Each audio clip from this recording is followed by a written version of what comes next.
situacije vatrogasno spasilačkih jedinica iz Pirota i drugih gradova Srbije i žandarmerije. Oni su danonoćno prisutni na terenu i sprečavaju dalje širenje vatre u veoma teškim uslovima. Veliki problem donosi vetar koji stalno menja pravac, pa se situacija na području zahvaćenom požarom menja iz časa u čas.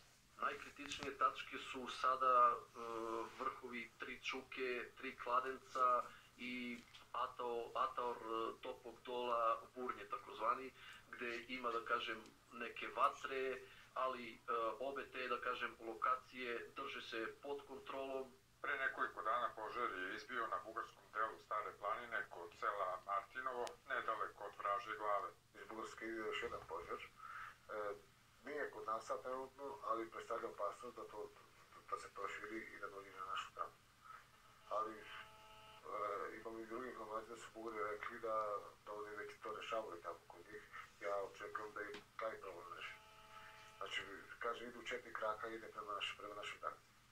Vatra u ovom trenutku ne ugrožava naseljena mesta koja su udaljena i više od 15 km, ali meštani su zabrinuti. Jarno smo zabrinuti, samo gledamo gore kako plamen izlazi, kako da li će se to ugasi, da ne dođe do šumu da obuhvati pa će obuhvati nas. Jer nema ni voda, nema ništa.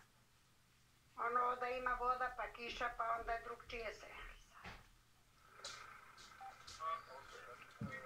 Nisko rastinje i četinari su ovde na području Vražje glave na Staroj planini tokom jučerašnjeg dana potpuno izgoreli.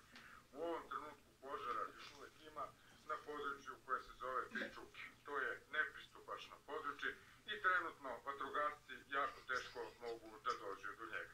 Inače, kako kažu iz sektora za vanredne situacije, požar u ovom trenutku je pod kontrolom. Sa Stare planine, Zoran Radenković, Televizija Pink. Narednih dana u